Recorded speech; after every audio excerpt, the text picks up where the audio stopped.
This will probably sound all too familiar to you, but let's explore it anyway. People had always had this thing, but some enterprising individuals a while back decided that people needed a newer version of it.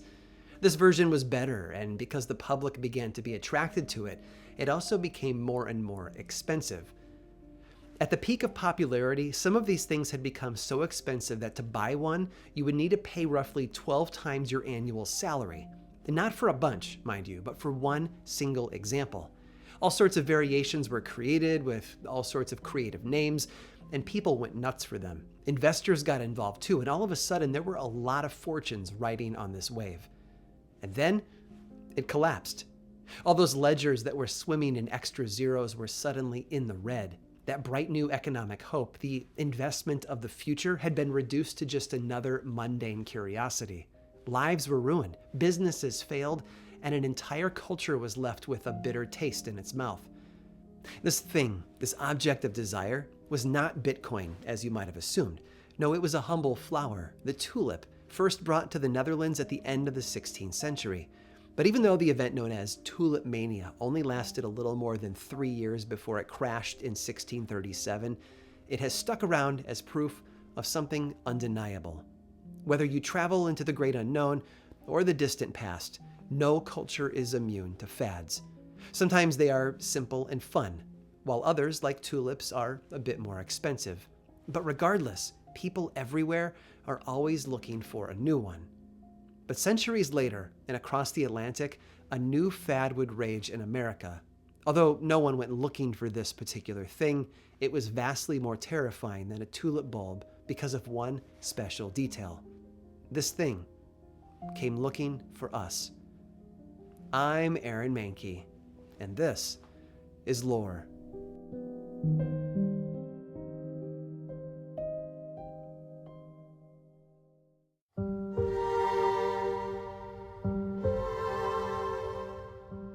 It was the sort of scene that you would expect from a horror film. Two lovers were parked between the river and the woods in a boat ramp parking lot. Her name was Judy Johnson, and he was Randy. Randy Needham, that is. Maybe Desperado by the Eagles was playing on the radio. Maybe the stars were shining in the night sky. We can make all sorts of guesses about the setting for this story, but what we know for certain is that sometime around 11:30 p.m., a sound outside sent a sharp chill down their spines. They would later compare it to an eagle shrieking into a microphone, a sound that no human can possibly make. And when they looked out through the windshield, they spotted the thing that had made the sound. Something covered in pale fur, standing roughly 8 feet tall, just at the edge of the tree line. And it was heading toward them. The lovers thankfully drove away, speeding, in fact, as you or I might have done in their place. And what's important to point out here is that their relationship was meant to be a secret. And yet, despite that, their fear was so powerful that they drove straight to the police station to get their sighting on record together. It was a brave move in such a small town.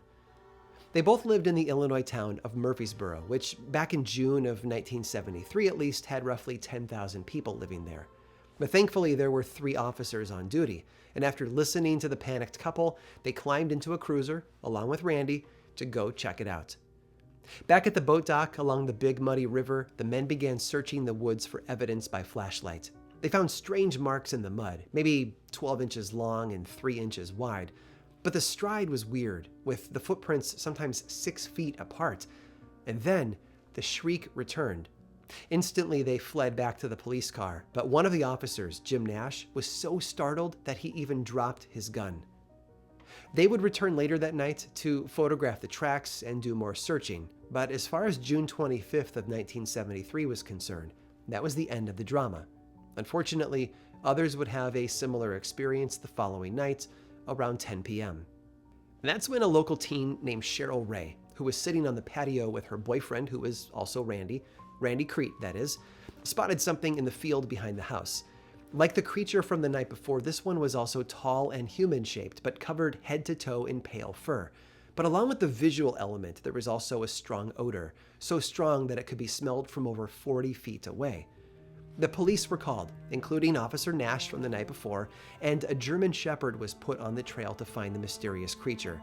They followed the scent into the nearby woods, all the way to an abandoned barn, but that's where the trail went cold. And before you wonder why they didn't search the barn, I should mention that they did try, but the highly trained police dog refused to step inside. There were more sightings after that. The same night, a neighbor who lived nearby claimed that his child had been outside trying to catch fireflies in a jar when they ran back into the house, worried about a large ghost they spotted in a nearby field. 2 weeks later, in an area fairly close to the boat dock the two lovers had made their sighting at, some carnival workers spotted a creature fitting that description lurking around the area where they were stabling the ponies. Not a single footprint was located, though. 3 years later, a group of local boys went looking for a foul ball in the woods near their home when an enormous human-like creature covered in gray fur appeared nearby. Officer Nash made another appearance as well, but nothing definitive was discovered to prove the story. And 8 days after that, another group of kids spotted a similar mysterious figure in the woods, which their father reported to Officer Nash. As you'd imagine, locals were swept up in the panic. Letters flooded into the police department, and while some described other sightings, many were from curious individuals, including locals who were self-proclaimed monster hunters who wanted to help bring it down. One guy simply begged to be able to dissect the monster's corpse if it were captured. Cheerful stuff, for sure. And I do need to read to you from one of my favorite letters, written by a little girl with a wonderful recommendation. Dear Sir, we read in the Fresno Bee about your monster. My mom can catch it. She is good. Please let her try. She loves big adventures like this one. Write her. Her name is Georgie Supnet. Where there is terror, she loves to solve. She is good with guns and knives also. It's delightful, I know. But despite letters like this and million-dollar awards for the creature's capture, nothing has ever turned up beyond the sights and smells of those small-town woods. And the big money monster has been a mystery ever since.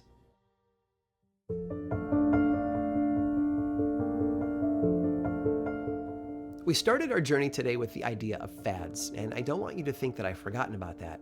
We just need a few more stories before we can safely call this thing a national trend. But don't worry, the odds are looking pretty good. The town of Louisiana, Missouri had around 4,500 people living there back in the 1970s. It's a small community, maybe 4 square miles in total, but it has its fair share of legends and rumors. The screams of a ghostly woman near the old lime kiln, a phantom man along River Road, even ghost lights.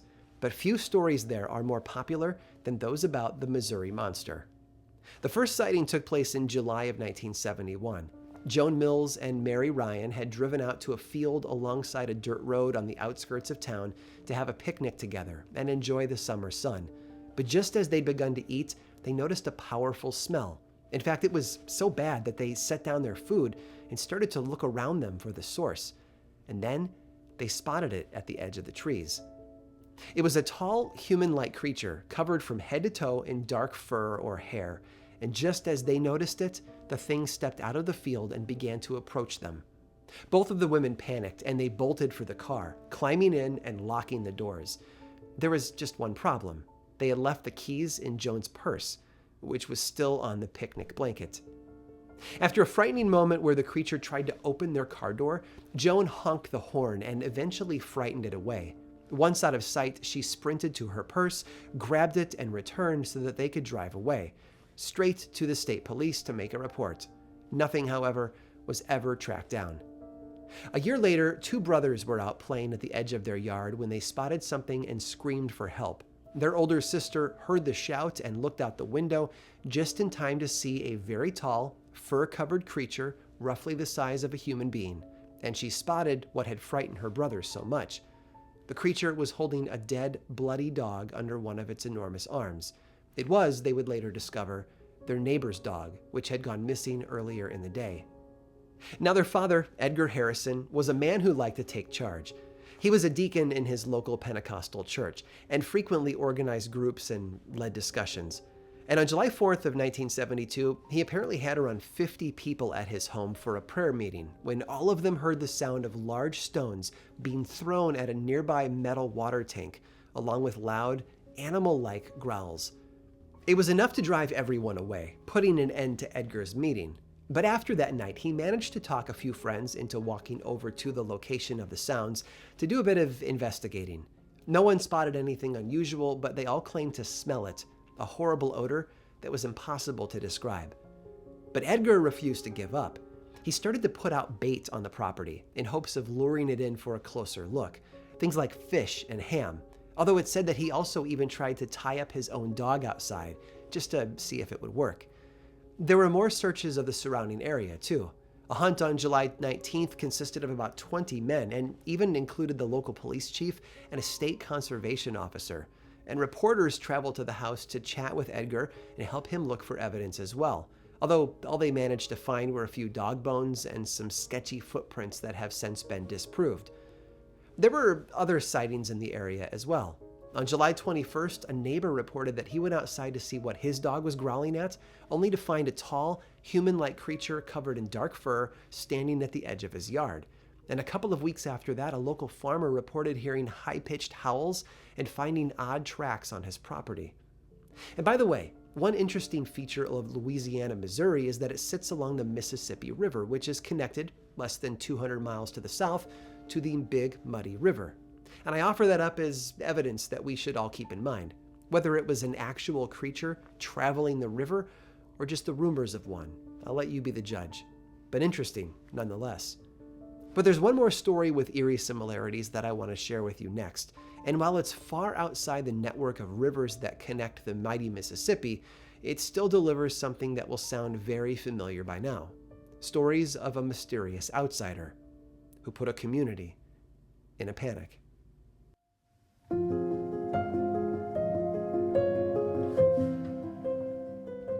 The town of Minerva, Ohio is in the eastern part of the state. It is, oddly enough, not named after the Roman goddess of wisdom, but the town founder's niece, so there's that. Now, back in 1978, there were a little over 4,000 people in Minerva, and one of those families was the Claytons. Evelyn Clayton was 55 at the time, and she had just been released from the hospital following treatment for some medical issues. One of the instructions the doctors gave her was to avoid stress, but if you've listened to this so far, you're probably guessing that that wasn't in the cards for poor Evelyn. The first stressful thing to happen was the discovery of the family's dead dog outside in the yard one day. Its neck appeared to have been broken, and then after that, it had been pulled free from its leash. In early August of that year, Evelyn's grandchildren were over at the house playing with some neighborhood kids when all of a sudden they ran into the house screaming about a monster they had spotted at the nearby gravel pit. So Evelyn and a friend went out to investigate. And you know what? They spotted the creature as well and ran home out of fear. On August 21st, she saw it again. The Clayton family had gathered on their front porch with a few friends, and everyone heard a strange noise coming from the nearby chicken coop. Looking toward the tree line, they spotted the strangest thing. There were two small creatures that they said were similar to cougars, squatting in the shadows. And then a moment later, a tall humanoid creature stepped out of the trees to stand in front of them, almost as if protecting them. If you guessed that every single person dashed inside to get away, you'd be right. Even Evelyn called for the sheriff to come help. But while they waited for that help to arrive, the creature actually crossed the yard, walked up to the house, and started looking through the kitchen window at them. And it did so for over 10 minutes. In fact, it was in the window so long that Evelyn and another friend pulled a couple of rifles out of storage and loaded them, believing it was only a matter of time before the creature tried to come inside. Instead, it turned around and left on its own, about 5 minutes before the sheriff pulled into the drive. Stepping outside, everyone noticed a horrible stench in the air, like sulfur or some other rancid odor. Oh, they noticed one other thing as well. Their surviving dog, Missy, had been so nervous for the days leading up to the encounter that she had dug a tunnel into the ground to hide. A tunnel over 8 feet deep. The next day, Evelyn's daughter, Mary, drove over to pick up her own daughter there and spotted the creature off in the distance. It was simply standing at the top of a small hill that overlooked the property, watching everything down below. Once it spotted Mary, though, the thing turned and disappeared down the hill. On August 23rd, they caught sight of it again, this time around 11 p.m. Worried about what might happen at night, one of the family members fired a warning shot into the sky. A moment later, the creature fled. And finally, on September 8th, Evelyn's daughter Mary made the most disturbing discovery of all. She had wandered out past the property to look around and was approaching the old strip mine nearby when movement caught her eye. This was after dinner, so the hour was getting late and the daylight had begun to disappear. But squinting through the dusk, she could clearly make out movement. It was a small version of the larger creature they had all been seeing, and it wasn't alone either. There, right beside it, was another equally small humanoid beast. And to some, that meant that the stories had just transformed from bad to worse. Why? Because the Minerva monster had not only stalked its way into their lives, but it had brought along multiple offspring with it, ensuring that the sightings and legends could live on for generations to come.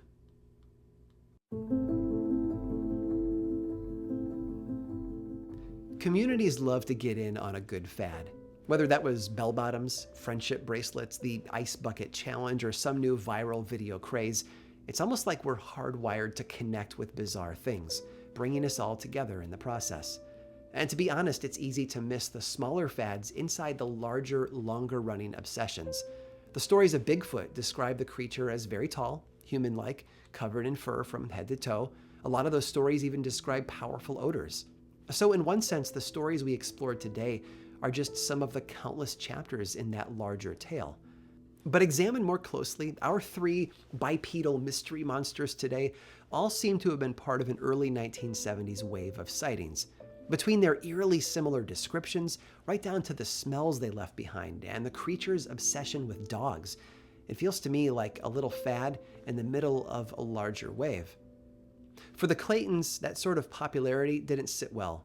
If someone was faking it, you'd think that they would enjoy the attention, but not Evelyn and her family. National newspapers picked up their story, and it led to all sorts of visits and requests for interviews. Evelyn's daughter Mary expressed their frustration best in a later interview when she said, "If I'd known my mother was going to get such harassment, I never would have reported it. If I ever see it again, I won't."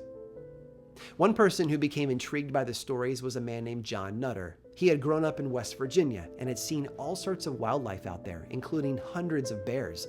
And even after moving to Texas, he remained connected to the outdoor lifestyle.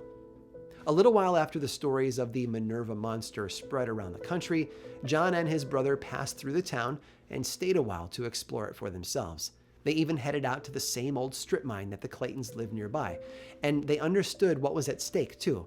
If the Claytons had made up the story, there was no chance at all that they would spot their own version of the beast. And yet, they actually did. John and his brother were in the woods when they heard sounds that were not quite human, but also very much not from any animal they knew. And when the creature stepped out from behind a tree and howled with a powerful screeching sound, both men were so frightened that they ran for safety. What these people were seeing back in the early 1970s, we honestly have no idea. There was very little evidence recovered, few signs that anything actually took place, just the stories they left behind and the fear that followed. But perhaps these sightings reveal something else. Considering how many similarities and witnesses there were, maybe they were real. And even more concerning, maybe they're all connected. One single species living among us. An outsider looking for a way back in.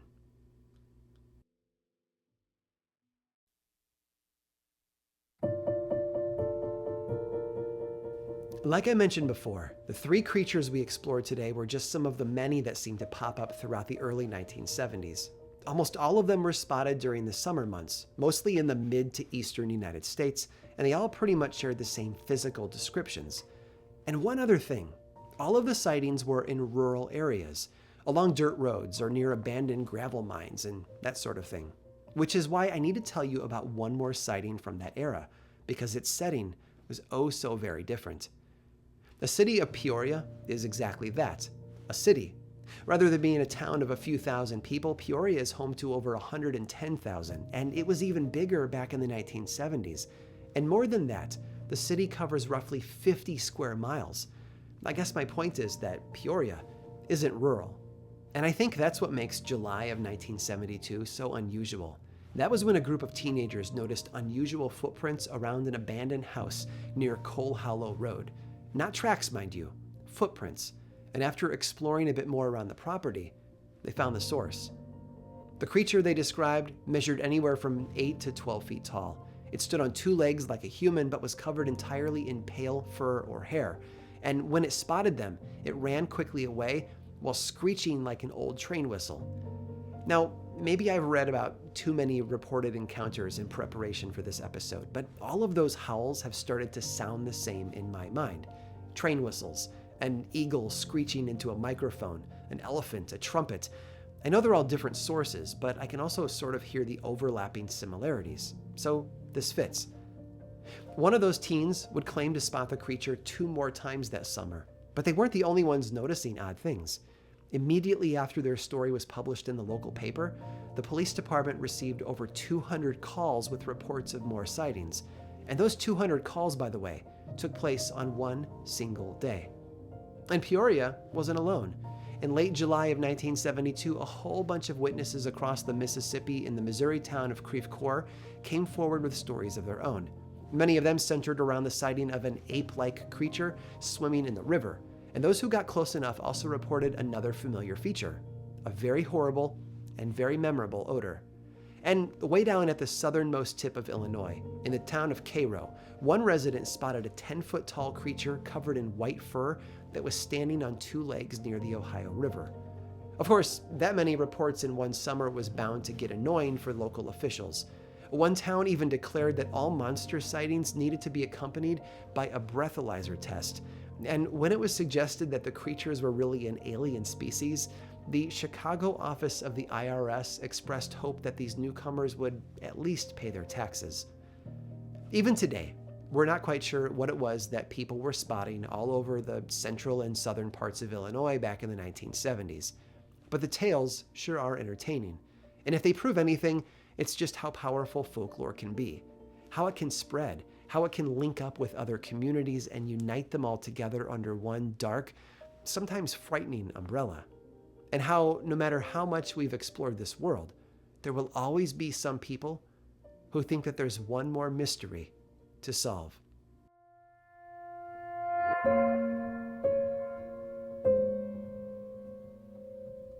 As always, thank you so much for watching. Credits for today's episode are in the description below. Lore has been a podcast since 2015 with over 400 million downloads to date. You can learn more about this show, plus the book series and the television adaptation over at lorepodcast.com. And of course, be sure to click on the subscribe button and the bell icon so that you don't miss future episodes. And if you enjoyed this one, click the thumbs up too. You can also follow the show on Twitter, Facebook, and Instagram. Just search for Lore Podcast, all one word, and then click that follow button. And when you do, say hi. I like it when people say hi. And as always, thanks for watching.